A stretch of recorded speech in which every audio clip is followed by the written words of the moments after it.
Good afternoon. I'm Sally Cummins, Vice President of National Sustainable Nutrition Affairs at National Dairy Council, and we're excited to have you join us to get cultured on fermented dairy foods today. This is the third webinar in our Dairy Nourishes Life webinar series, which addresses a range of topics related to dairy's role in health and sustainable food systems to help practitioners like you navigate the evolving health and wellness landscape and answer questions you may be fielding on hot topics. Before we get started today, I just wanted to share a few reminders. For optimal viewing and audio experience, we recommend you use Google Chrome or Foxfire, and you can go ahead and type your questions into the chat window at the lower left-hand side.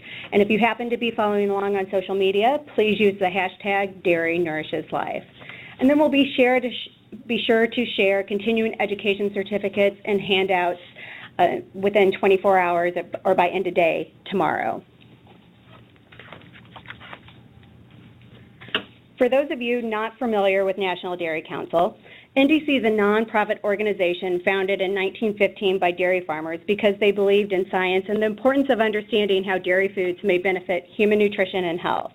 Today, NDC represents about 40,000 dairy farm families across the U.S., as well as dairy importers.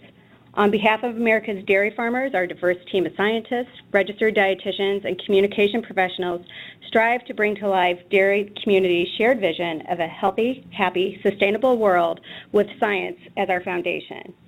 The U.S. dairy community believes in a world well-nourished and are committed to providing responsibly produced, nutritious dairy foods that help nourish people, strengthen communities, and foster a sustainable future. And today, this is more relevant than ever before, as we're challenged with not just feeding, but nourishing nearly 10 billion people around the globe while honoring our planet and natural resources.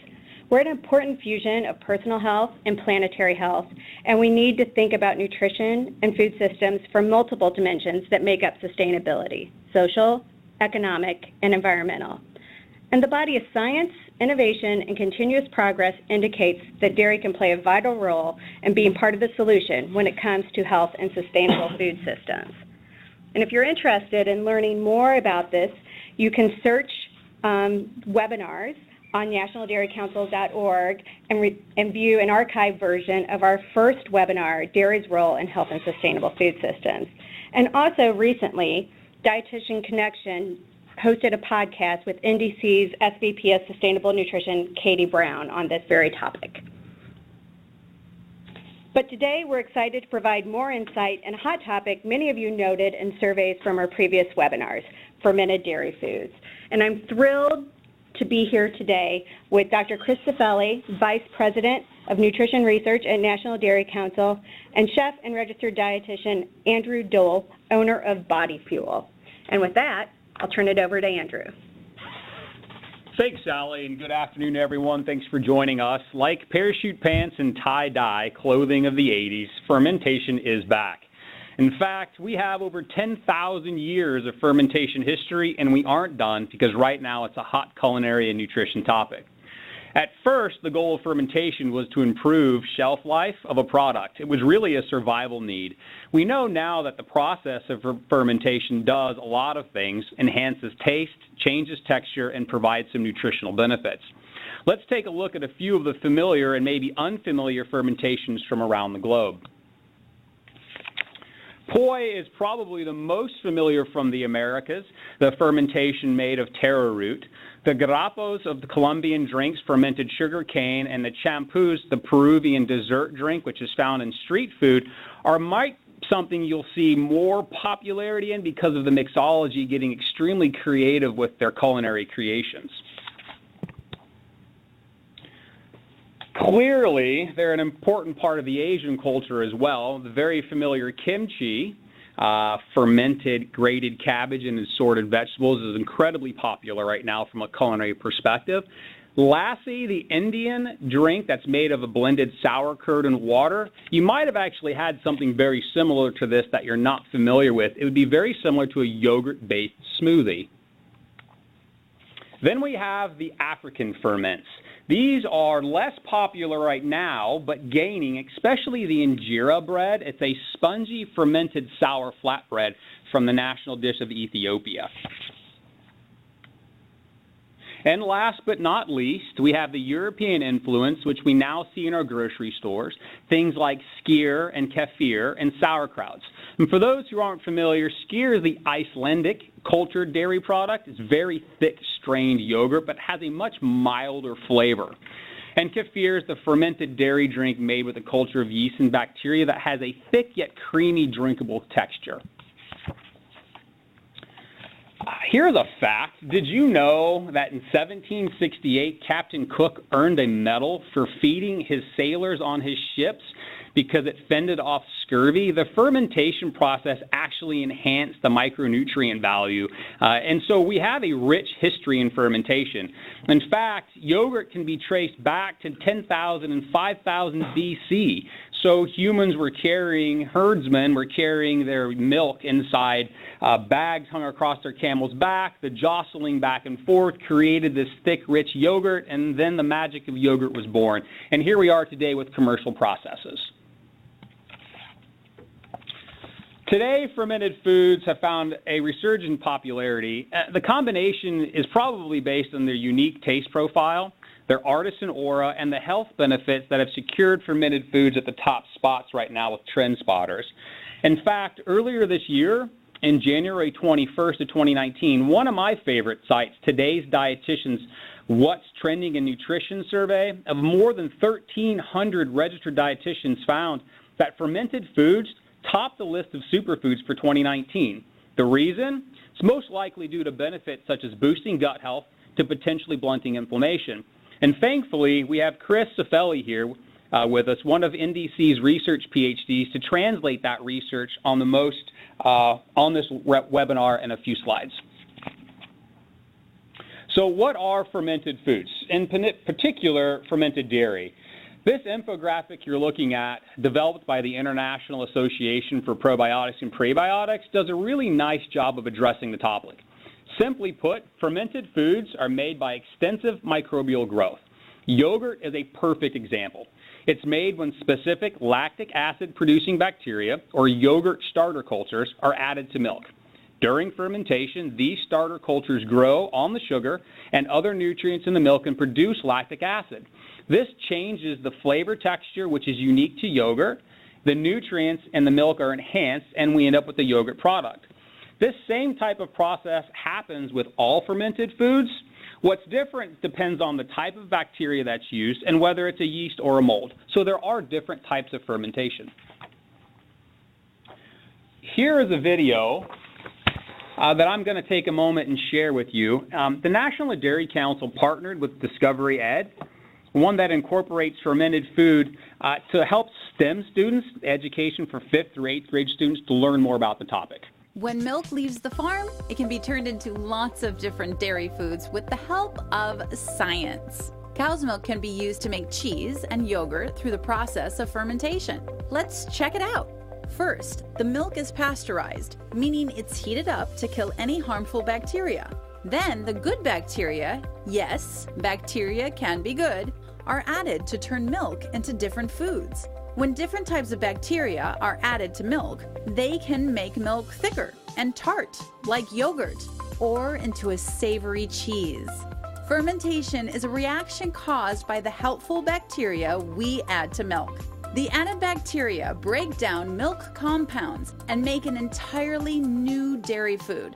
The process of fermentation is just one way milk is used to make a variety of foods on our tables, starting on the farm with some help from science to get to our tables.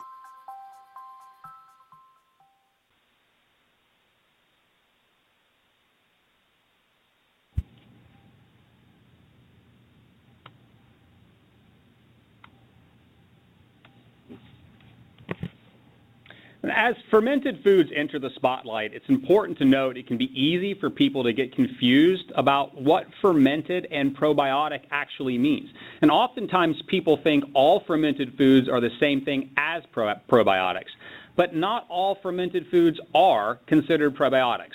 Let's take a look at this slide and get a closer look. So fermented foods are made with microorganisms. They may or may not contain live active cultures at a level that confer a health benefit, and this is an important detail. Probiotics, according to the FAO definition, probiotics are live microorganisms that, when administered in adequate amounts, confer a health benefit. Yogurt is considered a probiotic because the lactose intolerance, or the lactose, is eaten by the bacteria, which helps aid in digestion. This is a probiotic effect. Now, there is a seal called the Voluntary Live and Active Culture Seal, and it indicates a significant amount of good bacteria are still alive in this dairy product at production. Now, Chris and we talked about this at lunch yesterday, and I liked what you had to say. You had some important details about why this is important for consumers. Would you share that thought? Yeah, Andrew, I think we often, when we think about food, we think about fiber, and we know the benefits of fiber in terms of helping our microbiota, but we often don't think about getting those live and active cultures the same way, and we really should. So this seal and what we find in yogurt and other foods, is an easy way for us to kind of get some fermented foods and some live microbes into our diet to help those beneficial bacteria in our gut. To increase consumers to have more microorganisms in their diet in general. Yeah, for sure. And there's easy ways to do that.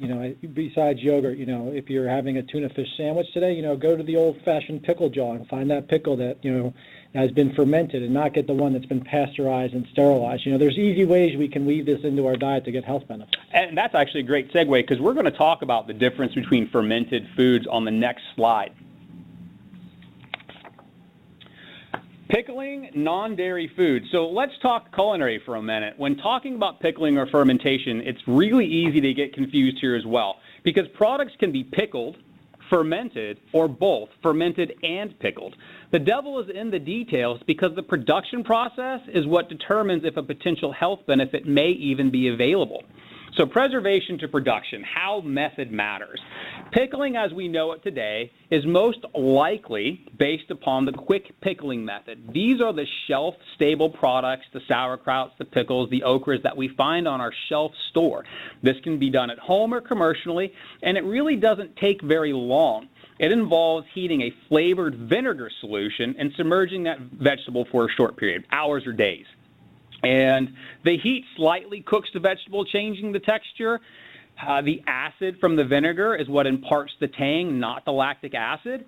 And the production involves pasteurization to improve shelf stability. So no live and cultures are involved. Now, this is very different from the fermentation of non-dairy foods, the old method of preservation, where it took a lot of time. In this case, fermentation was using salt added to vegetables.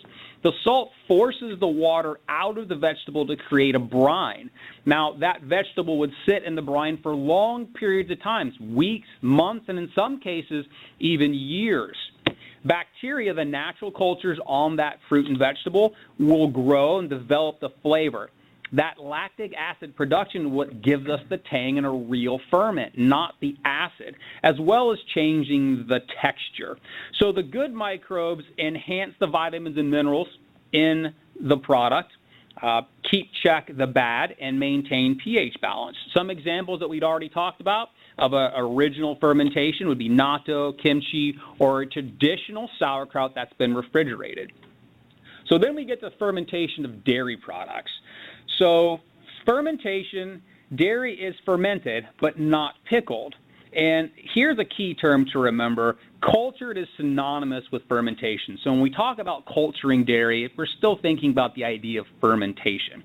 Bacteria in this process alters the characteristics of the raw dairy product over time, changing flavor, nutrient profile, and texture. All the things you're familiar with when you have a yogurt, that creamy, tangy texture. Very different than milk. The process of production determines how live cultures are delivered in the final product. So, for example, you would get your raw live cultures if we had a raw milk cheese versus pasteurized. With a pasteurized milk product, they would add the culture, create the finished yogurt product, and then they may add additional live cultures at the end. So let's take a closer look about what we know about the relationship between fermented foods and gut health specifically. I'm going to hand this off to Chris, the Vice President of Nutritional Research at the National Dairy Council. Chris? Thanks, Andrew. Yeah, most of you know the human digestive tract contains 100 trillion bacterial cells, and this is our gut microbiota. changes in this microbial colonization are associated with health, and they're also associated with changes in your diet, what you eat or don't eat, the environment, how cleanly or uncleanly you are, and host genetics, which obviously control a lot of things. Unfortunately, none of us can choose our parents.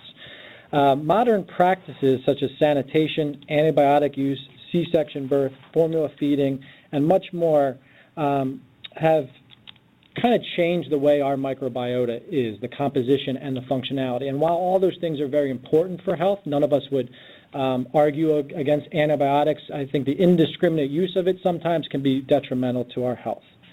And one of the last things I'll make is we know that an imbalance between good bacteria and bad bacteria can lead to dysbiosis and bad health. We still don't really understand whether that's a cause or a consequence of disease. And as scientists, we're still trying to figure some of that out. But at the end of the day, as I mentioned earlier, eating more fermented foods that contain live cultures can add beneficial bacteria to the digestive tract and help maintain a normal, healthy gut microbiota. So we'll shift gears now from the introduction Andrew provided to really look at the linkage between fermented dairy foods and gut health. And we'll go through some scientific studies over the next few slides. Before diving in, and Andrew alluded to this when he was talking about how to make yogurt and cheese a couple slides earlier, it's important to remember that milk is a foundational ingredient in all fermented dairies, cheese, yogurt, kefir. It contains a powerhouse of nutrients, the 9 essentials you can see there, and then you can see yogurt and cheese have 7 and 6 nutrients respectively in terms of essentials. And milk itself is the #1 food source of 3 of the 4 underconsumed nutrients of public health concern identified by the dietary guidelines for Americans. Chris, I actually want to point out a question. So when we were prepping for this, I went out and I asked the question, how come if milk has 9 essential nutrients, the byproducts, cheese and yogurt, have fewer? And the answer is simply? It's simply just the processing. So if you think about cheese, the whey, you separate the curds and whey, the old fairy tale, right? The whey takes some of those nutrients with it and just concentrates others. And, I think it's an important point to point out that we have found ways to use those byproducts that, whey used to be a waste stream. Now it's consumed all the time, and we are always getting those nutrients back to try to put them into other products. And the bacteria utilizes one particular nutrient from milk and then enhances another nutrient. Correct, and not only just nutrients, also bioactives. There's a lot of bioactives in milk, and we'll talk a little bit later about the matrix effect. And we just really don't understand all those bioactives, but we know they're there, and we know that they do a lot of great things. And another important point, Andrew, you just made me think of is lactose. People can, with lactose intolerance, can really eat yogurt because the live and active cultures in there can help digest that and break down that lactose. And in fact, the European Food Safety Authority has a health claim for yogurt with people who have lactose intolerance. So usually cheese and hard cheeses and yogurt are a good option for people with lactose intolerance. So because of the unique nutrient profile we just discussed, as well as the bioactives and other health benefits, the dietary guidelines have recommend 3 servings of dairy for those 9 and older. Dairy is also an important component of the DASH eating patterns from the American Heart Association, and guidelines from the National Osteoporosis Foundation. I think most of us are aware of the calcium, bone, dairy, and health linkage. And what we'll talk about today and the overall body of evidence, there is this systematic review that the Dietary Guidelines Advisory Committee does every 5 years has noted that dairy foods as part of healthy eating patterns are linked to a lower risk of cardiovascular disease, type 2 diabetes, bone health, and much more. So we'll start by talking about fermented dairy foods and its linkage to type 2 diabetes risk. And then after we talk a little bit about that, we'll touch on cardiovascular disease, 2 of the major health diseases facing Americans today. So more than 30 million Americans have diabetes, with type 2 diabetes accounting for the majority of those cases, 90 to 95%. But that doesn't even account for the other 60 to 70 million people who have prediabetes. So you're looking at almost 1 in 3 Americans that are suffering from some form of glucose intolerance. And a growing body of research indicates that there's a beneficial association between dairy and type 2 diabetes risks. And you can see on the slide that we have resources available at the National Dairy Council website if you want to read more about each of these studies that we'll talk through today, and additional research that we unfortunately don't have the time to cover.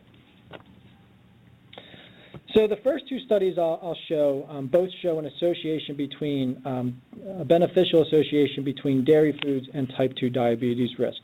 And both of these are meta-analyses which are pooling individual studies into larger cohorts. The study on the left was published in the American Journal of Clinical Nutrition, and it analyzed data from 17 cohorts and had over 425,000 participants. And the main findings were that higher consumption of total dairy products was associated with a 7% reduction of risk of type 2 diabetes. The study on the right, published in PLOS One, analyzed the data from other cohort studies and found that eating a difference of about 200 grams per day of total dairy or low-fat dairy was associated with a 6% reduced risk of type 2 diabetes. I think the important point on this side is consistency. We're always looking for in science consistency among studies. You're always going to see some differences in populations and age and how much or how little of food was given or analyzed in a study. But when you look across, in this case, 17 cohorts in one study and an additional 15 in another, you can see that together they're all showing the same directional point, that there's a beneficial association, a reduction of risk between dairy and type 2 diabetes. And in both, you're seeing cheese and yogurt, the two fermented dairy foods that we're focused on today, having that same beneficial association. And just to kind of point out what some of these numbers may look like, 400 grams of dairy, for example, is a little bit more, almost 2 cups of fluid milk. You can see an ounce of cheese is 28 grams, and a 6-ounce container of yogurt is about 170. So depending how you were eating your dairy that day, you're getting close to the 3 servings that are recommended for adults. Here I'd like to highlight a couple more meta-analyses, again pooling together many studies. You're looking at collectively over 1 million participants between these two studies. The study on the left, published in BMC Medicine, it looked at the association between total dairy as well as individual types of dairy intake and incident type 2 diabetes in U.S. participants participating in the Nurses Health Studies and the Professional Health Follow-Up Studies. And it found that higher consumption of yogurt was significantly associated with a lower risk of type 2 diabetes. And a serving of yogurt was also, an additional serving of yogurt was associated with a 17% lower risk of type 2 diabetes, which is extremely substantial. I mean, when you think about that, almost 20% reduction of risk by, consuming yogurt or yogurt consumers. Similarly, on the right, a study published in the American Journal of Clinical Nutrition showed that eating approximately 1/3 to 1/2 cup of yogurt was associated with a 14% reduction in type 2 diabetes risk. So again, that consistency, that we're seeing across studies showing the similar directional point makes us confident in dairy's ability to help reduce diabetes risk. Now, one of the major risk factors for type 2 diabetes and a lot of other chronic diseases is weight gain. And obesity is a major public health concern not only in the U.S. but globally. And this study, published in the New England Journal of Medicine almost now 8 years ago, analyzed data from, again, three cohorts, the Nurses Health Studies and the Health Professional Follow-Up Study, and looked at weight change every 4 years. And as you can see on the right, I've circled cheese and yogurt, not shown as milk, which was neutral in this. But you can see that eating cheese was not associated, good or bad, with gaining weight over the 4 years, whereas yogurt, along with nuts, whole grains, and fruits, was associated with less weight gain over time. And I think this points out, there's a couple of things to point out here. One, that obviously consuming fermented dairy was associated with better weight maintenance, but also how cheese, yogurt, and milk can all fit into that healthy eating pattern with fruits, vegetables, nuts together. And really, when you think about it, that pairing of dairy foods and plants, that is really a power package, a superfood together. You're getting that cheese and with something like berries. I know Andrew probably has a lot of recipes that pair a lot of fruits and vegetables with yogurt to help not only be nutritious but also delicious as well. And we have some of that coming towards the end.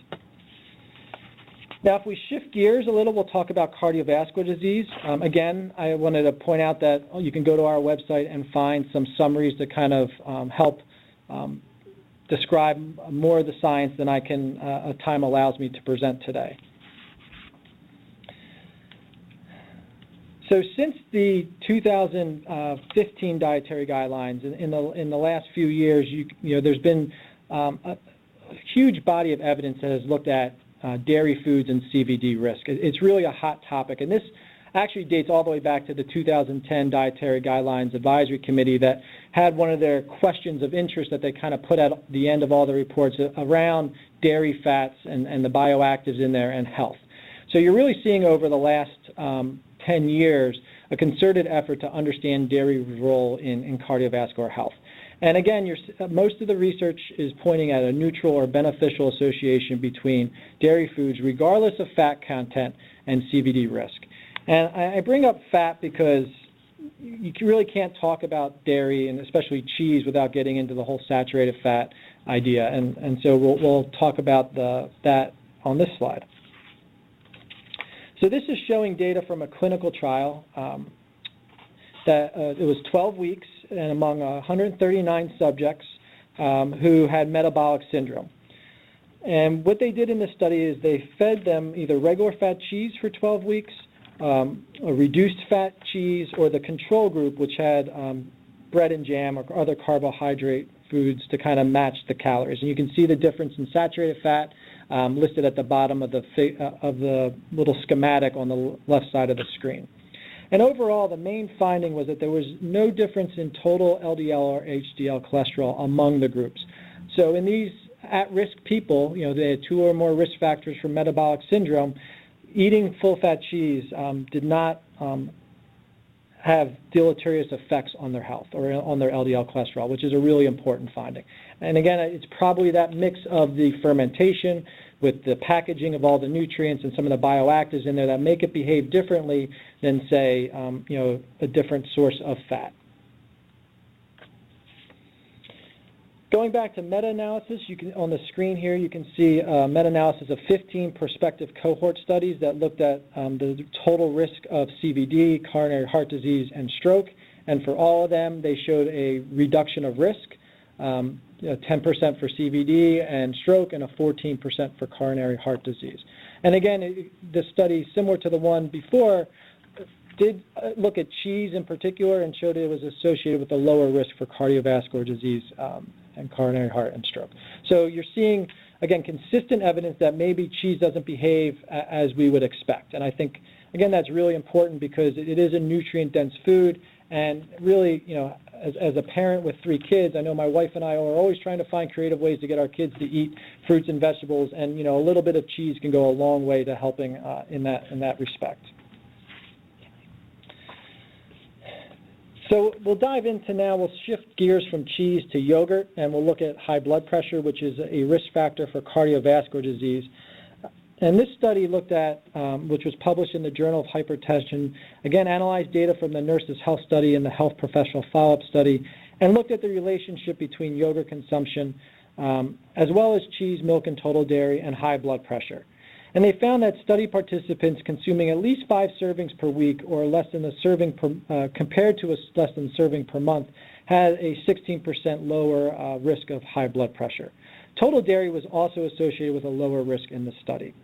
On the screen, you can see a figure, and I know it's small and it may be difficult, and that's why we put that big red arrow there to kind of point you to the front right of that.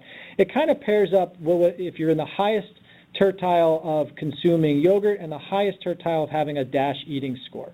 So these are the people who are following DASH and having yogurt, and you're seeing a 30% reduction of risk. So again, that pairing of dairy as part of healthy eating patterns and really getting yogurt into your diet can have pronounced effects on reducing your risk for disease. From that same group, they looked at people who already had hypertension at baseline. So they wanted to know if you already had hypertension, would consuming yogurt or dairy be associated with a lower risk of them developing cardiovascular disease? And the findings were very similar to the study I just showed, that yes, if you were consuming greater than 2 servings per week, and if you think about that for a second, we're not talking a whole lot of yogurt here, just 2 servings per week, especially in the context of a healthy diet, you had a lower risk of developing CVD. So knowing that most of us are not meeting our dairy recommendations, current dairy intake is around 1.7 servings. A simple addition of 1 serving of yogurt can help you fill nutrient gaps, get you up to that 3 servings, but also, as you're seeing across these studies, have important health benefits as well. So I just wanted to touch briefly on inflammation, and I often know when something's become relatively popular because my mom will call me on the phone and say that, she heard from a neighbor or my aunt that, she's on fire because her gut's burning up from inflammation. And I try not to roll my eyes too much, but it's hard not to. But, there is a lot of talk about inflammation. And when we talk about health and inflammation, we're really talking about that low-grade chronic inflammation that occurs in chronic disease risk. And what you see is that people are eliminating things from their diet. They think that certain foods, and in particular dairy foods, sometimes are causing inflammation.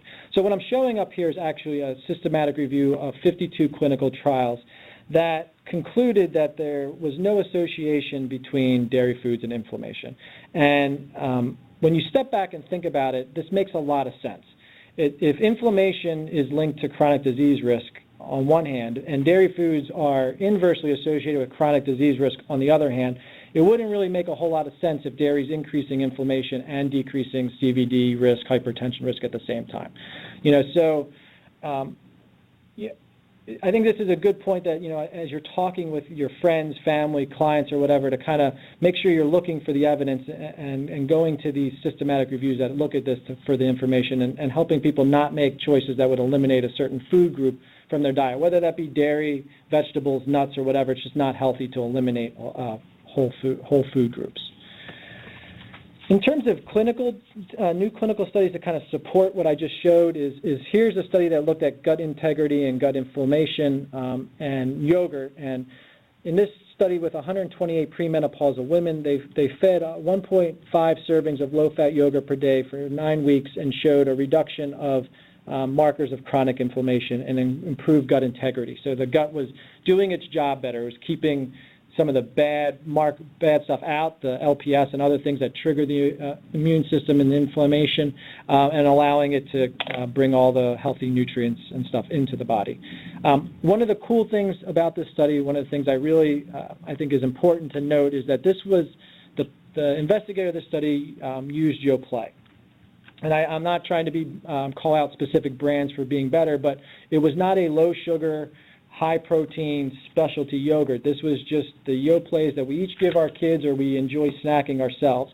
So the added sugar in there wasn't detrimental to health, which I think is important. And I think this brings up a point. There's not one really good yogurt. One better yogurt's not better than the other.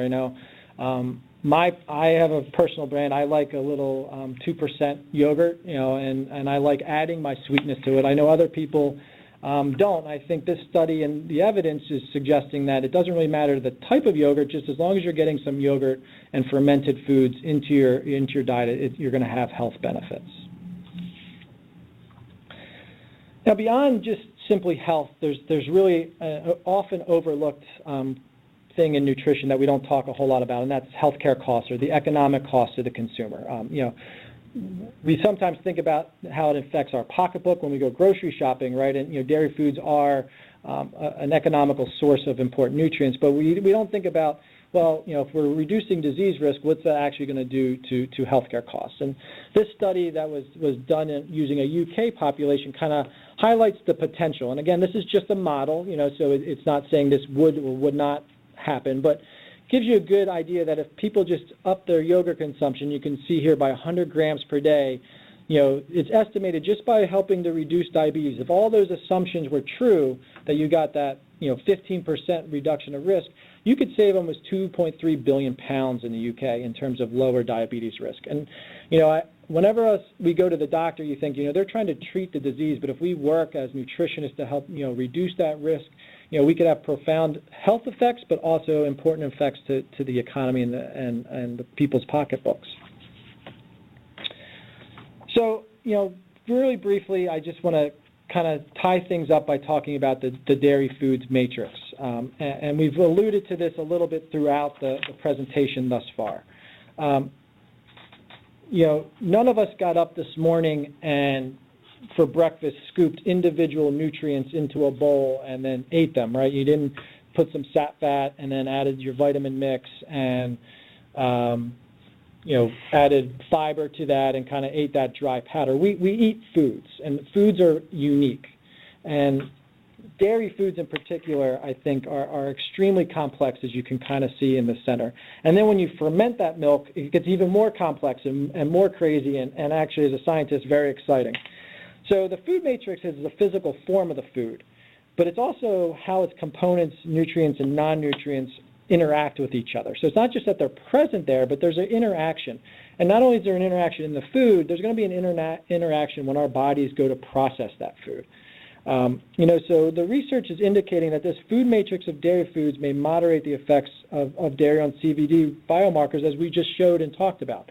It's not as simple as cheese has saturated fat is bad, I shouldn't eat cheese. There is this effect that it's not having the same effects as we would think based on just if you ate just saturated fat. And, when we talk about fermented dairy foods, again, this slide's a little bit busy, and this is from the Yogurt and Nutrition Initiative, so you can go to their website and kind of pull up this to look at it in more detail.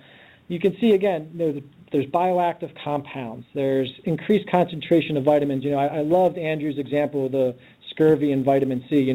They had no idea what they were doing. They just know it created, the fermentation would help with scurvy, and that's fantastic, but you get these increased concentration of vitamins. You get flavor and texture and all that great thing that we love about it as well, besides the health benefits. And then as we talked about, all the live ferments and their ability to help modulate the GI tract. And we're really just scratching the surface of what this is going to mean for health in the long run.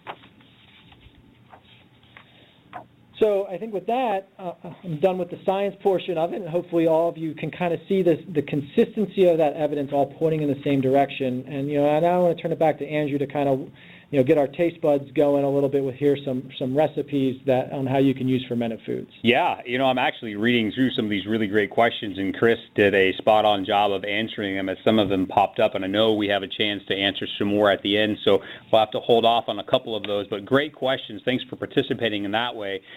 So from research to resources and recipes, we need to bring it all together. We know fermented dairy foods have a lot to offer, but they're only nutritious if we eat them. So let's take a closer look at how to incorporate fermented foods into a healthy and sustainable diet. There are some food safety and storage topics and tips that I do want to cover about how to keep this product, one, the most palatable, how to get the most flavor out of them, and how not to waste it if we don't need to. There's a simple rule to follow when it comes to unrefrigerated yogurt and cheese, and it happens to be the same as milk. Here's what you need to know. You want to remember a 2-hour rule. Do not leave yogurt, cheese, or milk at room temperature for longer than 2 hours. And if it's really hot, 90 degrees ambient temperature, that comes down to 1 hour. And the reason why is because of microbial and bacterial growth. The negative bacteria has this Goldilocks zone that we don't want to cultivate. When it comes to cheese, how long a particular cheese remains safe to eat depends on its moisture content and whether or not it's fresh or aged. So if you think soft cheeses versus hard cheeses, that would be your mozzarella, buffalo mozzarella in a brine pack versus your hard cheddar that you would grate for nachos. And as a remember, I want you to remember this, it's best to let your cheese come to room temperature. So here's a culinary tip real quick. Oils are what carry flavor. Fat carries flavor, and without fat, we oftentimes have no flavor. Good example would be a very lean cut of beef. Filet mignon, for example, is often served with bacon or pancetta or a hollandaise or butter, something with fat to help carry that flavor because it doesn't have a lot of fat to do so. Your cheese has a lot of fat in there. It's good fat, and it carries the flavor. When it's cold, those pores in the fat don't exactly liberate the taste. So like a fine wine or a beer that you would pour and let aerate, you do want to let your cheese sit out for about 20 minutes so that that flavor can bloom and actually come out of the cheese. Now, you do have to factor that 20 or 30 minutes of blooming into the total time that your cheese has been out, but it's well worth the effort. What about freezing? So softer cheeses like mozzarella or young cheddar can be frozen, especially when they're frozen. But freezing will change the quality of products. So here's another quick culinary tip on this. When we freeze a product in our home, our freezers aren't really extremely cold. So the freezing process is quite slow. The water forms really large ice crystals under slow freezing. Unlike when the commercial does it, and our manufacturers, they do it in a blast freezer super quick, and those ice crystals are super tiny. Think about the last time you froze strawberries at home, and they got all mushy. And the reason why is because that really big ice crystal kind of busted up the cell, and all of the water weeps out. So we get kind of soggy products. The same thing will happen with your cheese when it's frozen, so you can still use it, and you can most certainly freeze it to save it, and I do recommend it, but do it when it's shredded, and look to use that product, your shredded cheeses, in things like melted toppings, mac and cheese sauces, or things like pizza. When it comes to yogurt, when it's stored properly, the shelf life of a yogurt is about 17 to 14 days. It's best to store this in a tightly covered original container in the top shelf of the refrigerator. And eating a portion of the yogurt, spoon out what you need and then put the rest back. Don't leave it sitting out because, again, we don't want to add that time onto it. If you get some separation and your yogurt's been in there for, let's say you bought 10 of them because they were great or on sale, and you're getting to the last one in about 7 to 10 days and you see this liquidy, watery floating on top, don't throw it away. It's fine. Just mix it back in. It's just the way that's come off the top. You can pour it back off, but I wouldn't recommend it. There's a lot of nutrition in there. Safety and storage to minimize food waste with cheeses. I learned about cheese storage from Laurel Miller, a co-author of the Cheese for Dummies book. I had a great opportunity to interview her in grad school, and I'm really excited to share some of her wisdom with you on how to take care of your cheeses. So all cheese is a living and evolving product. It needs to breathe, especially our artisanal cheeses that we're spending a great deal of money, and the production is taking a great deal of time to create. They need to be held in a closed environment to help, 1, retain moisture, and 2, to prevent odor transfer. First, the step would be to wrap that cheese in a parchment or a wax paper to provide a breathing outer layer. And second, you'd want to take that wrapped cheese and put a second layer on it. You could do plastic wrap, or better yet, a lidded container that would provide moisture retention, give it its own little micro environment, and offer some flavor protection from all of the foods inside your refrigerator. Hard cheeses, they have a lower moisture content, and it helps slow down bacterial growth, so they'll typically last a bit longer when stored properly. We all know that Parmesan we bought that's lasted months in our refrigerator. The hard rind cheeses, they have a natural protection from bacteria. During the creation, they form this hard rind on the outside. But as consumers, when we purchase this in the grocery store, it's often cut into small wedges for us. So that rind has been breached already. So we need to treat this as a cut piece of cheese. Fresh cheese storage. These are best kept in their original packing. Fresh mozzarella comes to mind here when you get it in a soft wet pack, or you might get it in its own brine. If it's packed in the brine, don't drain that. The salt water helps preservation to preserve moisture, that's texture, and it does provide protection from mold. So here are a few myths. Rubbing cheese with oil will not help preserve it. And the type of milk used, goat, cow, or sheep, does not impact shelf stability. So quick tips for adding more fermentation to your daily diet. From the research we went over, it's easy to see why we would want to add some, and to reap the benefits of fermented dairy, you can simply eat a yogurt daily. But there are lots of other ways to enjoy fermented dairy in your diet, and even as part of the plant-based diet. So here are some suggestions. For breakfast, adding yogurt, kefir, or buttermilk to your smoothies. One of my favorites, it's a go-to for one of my breakfasts, is creating a savory grain bowl and then topping it with yogurt or shredded cheese. It makes it incredibly well-balanced. And dinner, I'm a huge fan of yogurt in place of mayonnaise for dressings, spreads, or sauces. And if you haven't tried a yogurt-based salad dressing, I really encourage you to do so. And making your own ranch with buttermilk is incredibly easy. Yogurt, a culinary powerhouse. No kidding. From a chef's perspective, cooking commercially, we're always looking for what's got the most bang for its buck and versatility. And yogurt is a ready-made everything. You just need to add how you feel that day. You could eat anywhere in the world just by adding some certain ingredients. In fact, just by changing the consistency and adding different ingredients, the possibilities are endless. In the next few slides, I'm going to show you exactly what I mean using some of my recipes that I created for the NDC. Cajun yogurt remoulade. I made this when I was asked to create some recipes. I made this for my wife, and she was like, this is amazing. So I made it in an old pickle jar, and I kept it so I could shake it back up, and she ate it the entire week. And the one thing that she said to me is the flavors are so bold, but it has such this creamy mouthfeel that it doesn't feel like I'm eating barbecue sauce or something hot and spicy. And it just worked really well with her chicken, and we used it for fish. So it's incredibly versatile. And if you need a sauce, like I had said, flexibility of yogurt, just thin it out a little bit. You can use a little bit of the milk you've already got in your refrigerator, and you can create a nice sauce. And by the way, these recipes use the least amount of ingredients and work possible. The avocado yogurt soup, one of my favorites. You have to try this one two ways. As a soup, it's cool, creamy, refreshing, and it happens to take just a few minutes. You don't even have to have a fancy blender. If you have like a NutriBullet and you make your smoothies, you can make this soup in your smoothie machine. It's really easy.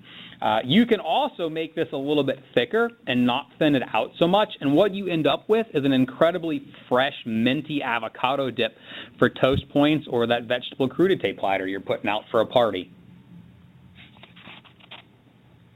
Cucumber Rata. This one comes from my friend that I got to meet, Vandana Chef, who wrote a cookbook, My Indian Table, and I adapted this recipe a tiny bit.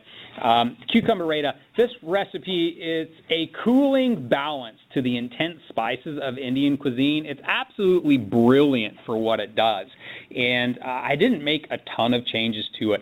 I think you should try this. Many of us are familiar with something like this called tzatziki in Greek, so we've been exposed to a lot of these dishes already, just with a different name. And lastly, we've got the smoked yogurt marinade. So why marinade in yogurt anyway? The fermentation process from a culinary perspective that creates that lactic acid, it works to tenderize meat. The Indians have used it in their tandoor for a really long time. Another reason, the sugars caramelize. So the lactose caramelizes when it hits the grill or the saute at certain temperatures, and it completely changes the flavor profile and the color. We get that intense caramelization. And two, we get the unique taste of that yogurt tang, so we don't have that flat flavor taste. It imparts just a different balance and depth, which is something that home cooks can struggle to get, is that depth and balance. I also changed it up in this recipe, and I will use Greek yogurt instead of the thinner regular plain, and I'll turn it into a thicky smoked dollop. You might have seen in your restaurants that you've gone to lately where you'll get a bowl of rice and you'll have this nice flavor dollop on top. That's what I would use this for. It also works as a great chicken salad base, so throw in some chopped chicken from last night into this, and now you've got an amazing chicken salad. So all of these recipes are available at the nationaldairycouncil.org website. And Sally, you said that they'll be sent out probably by the end of the week to everyone? Yes, absolutely. Great, fantastic. And so we've covered a lot, and I'm going to let Sally take it from here with our final thoughts. Yeah, thanks so much, Andrew. As Andrew mentioned, we'll be sharing these recipes when the presentation is shared out by the end of the week, and also they are hosted on nationaldairycouncil.org, which includes a whole host of other recipes to help you bring the science to the table when it comes to fermented dairy foods. So, in conclusion, just wanted to recap. The current dietary guidelines for Americans recommend 3 daily servings of dairy foods as part of healthy eating patterns. Fermented dairy food consumption is on the rise and associated with lower risk of type 2 diabetes and cardiovascular disease. And emerging evidence suggests a reduction in post-meal and chronic inflammation may be one of the mechanisms mediating these beneficial effects.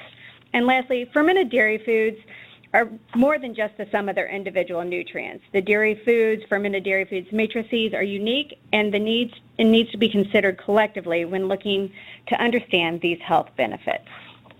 So in addition to the recipes, I just wanted to point you to nationaldairycouncil.org, which also hosts the science summaries that Chris mentioned, as well as a whole host of other information, including my favorite post, Dairy A to Z. And so you can kind of think of this as your one-stop shop for those questions you might be getting from the people that you work with. It really captures information on the most popular questions that we receive. And then lastly, I also wanted to encourage you to sign up for Dairy Nourishes Network to make sure that you're receiving the latest information on dairy-related resources and receiving invitations to various experiential events and advance notice of our webinars. And then before I open it up for Q&A, I just wanted to provide a quick update on the science of whole milk dairy foods within healthy eating patterns. And I know Chris touched on some of the research on this, and you may recall in May, Dr. Matt Pikowski shared with us emerging evidence suggesting whole milk dairy food is not associated with increased risk for cardiovascular disease and type 2 diabetes in our May webinar. Since then, the National Heart Foundation of Australia published a position statement on heart-healthy eating patterns. And after a systematic review of more than 56 studies published between 2013 and 2018, supplemented with reviews, trials, and meta-analyses from 2009, the Australian Heart Foundation concluded that there is not enough evidence to support a restriction on full-fat milk, yogurt, and cheese for a healthy person. Now, that said, it is prudent to be mindful of other food choices to balance saturated fat and calorie intake to stay within the recommended amounts. So with that, I'd like to open it up for questions. I know many of you have been entering your questions in the chat window, but please feel free to continue to add those. And I'll go through a few of those that were showing up in our queue. So first of all, for Chris, does pasteurizing dairy products kill probiotics? Pasteurization will kill probiotics, and pasteurization is there to kill bacteria. But most probiotics, or all probiotics, are usually added after. So the milk will come out of the cow, it's processed, it's cooled, it gets to the plant, it's pasteurized, to make it safe for us to consume, so there's no, we minimize foodborne illnesses.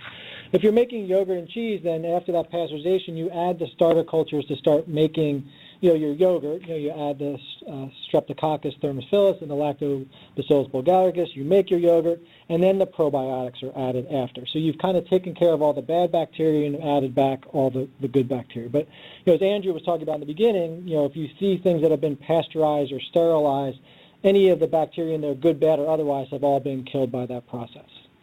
That's great, because I think with this rising interest in fermentation, I've been hearing some people say, oh, yogurt is a dead food. But the reality of it is, it's being added after the pasteurization. Correct. So nothing could be further from the truth. For sure. Great, thank you. And Andrew, kind of along similar lines, does freezing yogurt or cheese kill good bacteria? So no, actually it doesn't. Freezing renders the bacteria inactive. They're pretty hardy little guys. Most of the probiotics we were to buy would be refrigerated or frozen to make sure that they didn't get too hot and die. So they'll come back to life once the product is thawed, and indeed some frozen yogurt products do contain probiotics. Fantastic. And I think along similar lines with food preparation and storage, does cooking yogurt or cheese detract from its fermented or probiotic qualities? You know, no, because some of the qualities of the fermentation are why we chose to cook and use it as an ingredient to begin with. The different texture, the creamy tang, all of that process of the fermentation is why we look to use that as an ingredient. Now, if we're looking at the probiotic component or the bacteria, yeah, depending on the temperature we take it to, most certainly it's going to kill those probiotics. But there's two different ways to look at that question. Great, thank you. Along these same lines of kind of how do probiotics survive and are they still vital, can probiotics in dairy survive the harsh environment of the stomach and successfully make it into the gut to change microbiome? Chris, do you have a that is a really, really good question and one I get often. And the simple answer is yes. To fit the definition of a probiotic as put out by ISAP and the FIO, the bacteria has to be alive as it transits through the gastrointestinal tract. So it will have to survive the stomach acid, the bile, everything else that our bodies will throw at it to kind of make it into the large intestine. And actually, I think one of the cool things, Sally, is by delivering a probiotic in like a yogurt, you're adding that food matrix that can kind of help it get through the digestive process. So you're allowing kind of like a little bit of a protection around that. Now, that's not to say taking your probiotic as a supplement isn't good because they're all formulated that way, but putting it in yogurt, there are some studies that suggest it can help the probiotic survive even a little bit better. Okay, great. And this is kind of a related question. Is it possible to consume too many probiotics? I see so many on the market in capsule form with varying amounts of live bacteria. How are you supposed to choose which would be most beneficial for an individual? Would taking probiotics in capsule form plus consuming dairy foods with added live cultures be too much or a good idea? Yeah, I mean, that's a really good question. And I'll start my answer by saying, I would encourage everybody to visit ISAP's, International Scientific Association for Pro and Prebiotic, their website. They have 6 videos, I think, up and infographics now that kind of address these common questions like this. You can always have too much of a good thing. I even back to my days in undergrad and graduate school, right? There's vitamin A toxicity and all these other. You can always have too much of anything. When you're choosing a probiotic, you should do your homework. What is the thing that ails you? You're trying to get a health benefit from. What are the studies backing that up on a specific probiotic, and what is the dose that was used in those studies? So, for example, say you're looking for digestive regularity. And a study has shown that probiotic X at 1 billion colony-forming units showed an improvement in that. You don't need 2 billion or 3 billion. You need 1 billion because that's what the studies have shown.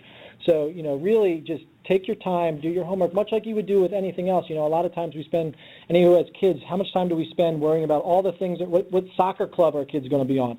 All right, do that same with your health. Take your time, read up on studies, and never be afraid to ask your doctor. We talked about this at lunch too, Chris, and we talked about the probiotic strains.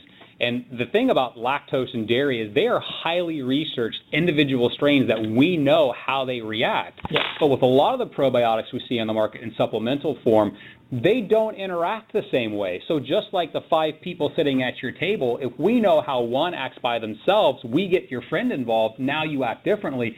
Probiotics are the same way, so it's a mixed bag with some of the supplements we can get, but with milk and dairy, we know how they're going to react. For sure, yeah. Again, you want to make sure that any study looked at the combination of probiotics itself. If like you said, if probiotic X is helping with one thing and probiotic Y something else, you put them together, you may not get that same effect. So, there are some resources out there to help this. It is a really confusing area, but I think the takeaway is more is not always better. You just need the amount that has shown a benefit. Great. And I think that kind of addresses another question in the queue, which is, does fermented milk substitutes have the same benefits for a person who cannot consume milk due to allergy? Yeah, so that's another really good question. So, Andrew had that laundry list of fermented products all around the globe. So you can ferment plant-based foods, and including plant-based alternatives. There are bacteria that will ferment the vegetables to make a fermented plant-based yogurt alternative, for example. In terms of the health benefits, I'm not aware of any studies that have looked at those type of fermented products and seen a health benefit. I think one of the great things about dairy and yogurt in particular is there is a body of evidence that has looked at the associations or in clinical trials the benefits of yogurt on that. Again, but if you have an allergy in particular, those are a good way to do it. But in terms of health benefits, I think more work is probably needed in that area. Great. Another one for you, Chris. Do you have any similar studies that support these findings that are from independent researchers or not funded by National Dairy Council? Yeah, we pride ourselves at National Dairy Council of being transparent and publishing everything that we fund, but I appreciate the question and know it comes from a really good place in trying to make sure that the science is unbiased. The documents that I reference and Sally referenced on National Dairy Council's website reference probably anywhere from 40 to 80 studies depending on the topic, and the majority of those are not funded by us. And they've gone through a regulatory review process, and because of the checkoff of USDA oversight, so they're a really good resource for looking at the totality of the evidence, both NDC funded and not, on these given topics. And again, I'll point to the DGAC, their independent review, they will screen out bad science, so those recommendations are coming from just the soundness of the science, some of which we funded, some of which, a lot of which we didn't fund. So, it's a really good question, too. Great. So those would be those scientific summaries that are on nationaldairycouncil.org. You can just use the search function, and those will pop right up. Yeah.